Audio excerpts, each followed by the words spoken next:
But to see so many stories of people who have seen the miraculous and still that's not good enough, to me, isn't that a good argument against the atheist mind that says, why doesn't God show himself? And to me, I always think to myself, well, if he did, would you even believe it? We know that Christianity itself has become perverse anymore, especially inside the United States. Many people follow a doctrine that's not, it's not only heretical, but it's incoherent, right? A lot of the doctrines that I found that people will follow now, they don't even make sense. You try to ask them about it, see if they can kind of tell you what it's about, this type of thing, and they really can't. They run into all types of logical roadblocks and this type of thing. When you're talking about demonic doctrine, if you were to take the Bible and chop it up into 100,000 small churches where everybody had their own version and could do whatever they wanted, wouldn't that in and of itself kind of be a demonic doctrine? Well, yeah, Saint Justin Popovich in his book, The Orthodox Faith and Ecumenism, or The Orthodox Church and Ecumenism, and his critique of humanism, right? And he's not just talking about like Renaissance humanism. He actually says that the West is steeped in humanism, that nihilism is the result of this humanist philosophy. And he says that there are three principal falls. He says there's the fall of Adam, there's the fall of the Pope, and then I think after that it was the fall of Adam, the fall of Judas, and the Pope. Right. So what he sees in the papacy is a humanist organization, man being the measure of all things, man, a single man being elevated to the head of the church. Right. Christ can't have a church that's his body. Christ is no longer with us. We need his vicar. We need the vicar of Christ, the Pope, to tell us what the true doctrine is, to tell us what is real. Right. And he says that papism is one of the major falls of man, but then he also says that Protestantism is basically just a decentralized papism where every man in Protestantism becomes a little pope. So papism is humanism, Protestantism is this atomized individualistic papism where everybody is their own pope, which this is elevating man to the status of the God-man is his argument in that book. So Saint Justin Popovich, or Saint Justin Popovich, a great Serbian saint, and he was actually a Dostoevsky scholar as well, which I find fascinating. Yeah, and I think to a degree, Western Christianity doesn't have theosis. So, the divinization of man has always been the pursuit of spiritual practices. When you look in the ancient period or in the contemporary period, that's what the New Age is interested in. That's what psychedelics are interested in. That's what transhumanism is interested in. That's what the occult's interested in. And so you look at then these two variations of Christianity, of the Western Christianity, Catholicism and Protestantism, both of which have no place for divinization. We just have to stand in the shadow of Jesus's bloody sacrifice. And so what happens? They divinize the leader, they divinize the Pope, they divinize then the pastor or the minister who tells you the message. And so, I totally agree with Tristan in regards to the fallenness of Western Christianity. And I think for Orthodoxy, everything hinges on theosis. Everything's about theosis, the energy essence distinction, the church, the Eucharist, everything's about theosis, and that we are divinized through Christ, which then symbolizes the end of all this demonic activity, cannibalism, blood sacrifice, human sacrifice. He represents the ending of that by that world killing him. And so without the divinization, there is no hopefulness. It's like Western Christianity. It's like you get the whole story, and then you just have to stand behind Jesus because God's still angry because you're a wretched little sinner. I mean, that's a good way to put it. Tristan, it kind of reminds me of a story that Father Deacon Ananias was telling me. And I wanted to get your reaction on this because we're talking about specifically now how Protestantism engages with the demonic.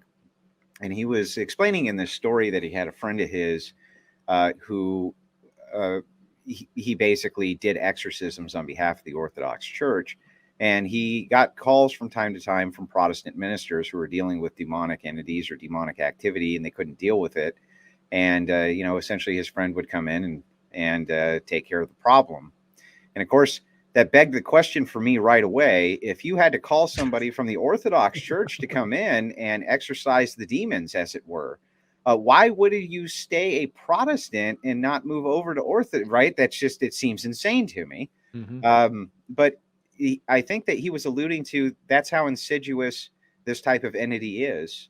And that even if you can see it get cast out by somebody else who clearly is doing this the correct way, you'll still stay with what it is that you know, or what it is that you like, or whatever your preference is, even if you have proof right in front of your eyes. And isn't that also a good trait of demonic inversion? Yeah. I mean, I think you can look at Judas, who Judas partook of the Eucharist. Like, Judas was with Christ, right? When Christ broke bread and said, "This is my body," Judas was there. He was there at the Last Supper, right? And he still sold Christ out. Pontius Pilate, right? Christ sitting right in front of him. And Pontius Pilate, to his credit, at least he had a little bit more mercy than the leadership from the Jews, who were just saying, "Kill him, kill him." He's sitting there. He's like, "I don't know what to do." His hands are tied, right? He says, "I washed my hands of this in the end too." But Christ is sitting right in front of him, and he asks Christ, who says, "I'm the way, the truth, and the life." He asks him, "What is truth?" And Christ is silent, right? So, I mean, there's so much there just in the scriptures too. And then in the lives of saints, like you have the tradition of Saint Mary Magdalene going to Caesar, and Caesar saying, "I'll believe in your God, as that I'll believe in your Christ as soon as this egg in your hand turns red." And right in front of him, the egg turns red. Did he convert? No.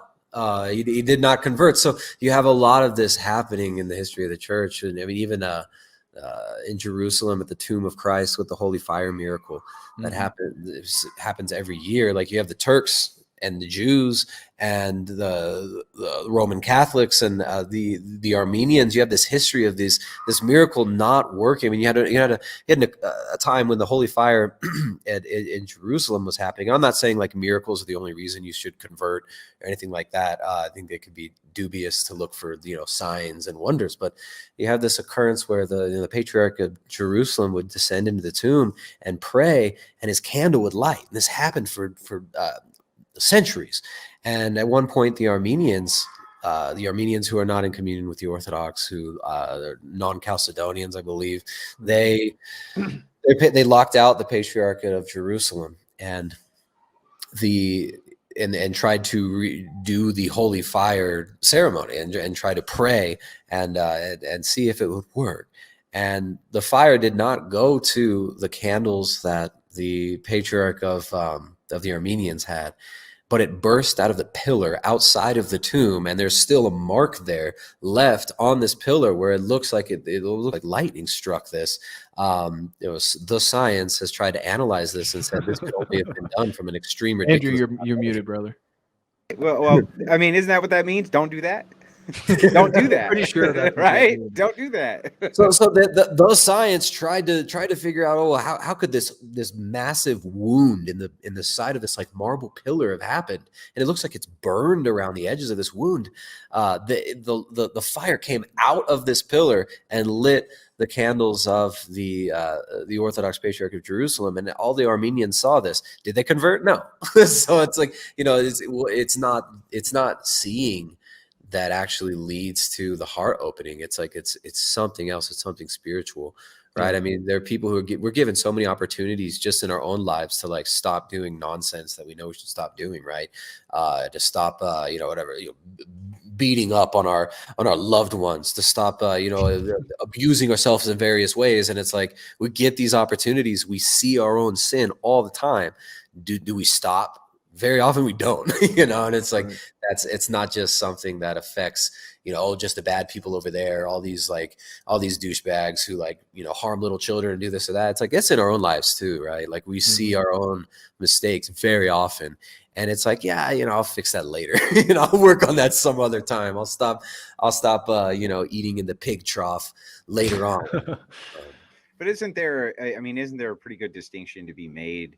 I understand that we're creatures of habit, and that we're going to habitually abuse ourselves to a degree if it becomes a habit like anything else. But to see so many stories of people who have seen the miraculous and still that's not good enough, to me, isn't that a good argument against the atheist mind that says, why doesn't God show himself? And to me, I always think to myself, well, if he did, would you even believe it? Right. Exactly. Well, that's the point. Is he did, and he does all the time. But people still, we still could become so hard-hearted and so proud that it's like, no, I wanted him to more like, show himself and write in the sky a special message that it's like I want it to be like I want it. Right. Well, I think to Tristan's point, it's more that they want God to present themselves in the sort of drapings of their own sin.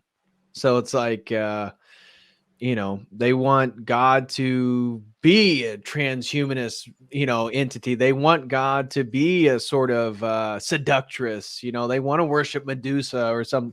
It's like they don't want to worship a God that forces you to reevaluate a lot of your things. And being Orthodox is very difficult. And to the point regarding the Protestant minister asking an Orthodox priest, Protestantism doesn't have any sacramental theology, so material things can't be infused with spirituality. It's just it's a completely rational process, and so they don't have a way for exorcism. They don't have a real Eucharist, and so that's what I've mentioned. That really Orthodoxy, and it's the only thing that can battle the occult, because the occult is by definition sacramental. Everything about occultism is sacramental. They're infusing material with the spiritual.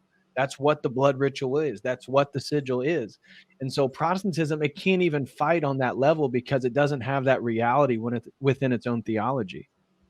Well, it doesn't even understand it, right? It has no basis for which to even start. So what would it even it couldn't even recognize it, right?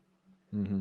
It's kind of a hyper rationalistic approach too, where it's like, well, salvation is me internally affirming I believe in Jesus, and therefore, and it's all done. It's like, whoa, the magic. It's like this magical formula where you just chant the incantation and affirm and say, yes, I agree with the proposition that Jesus saves. And it's like, then you're magically saved. It's all done. Keep doing what you got to do. We're all going to make it. Go get rich. Start your own church. Start a cult. Do what you want to do. It really is a do as you will religion. And this is what, Nietzsche hated Western Christianity. He hated how weak it was.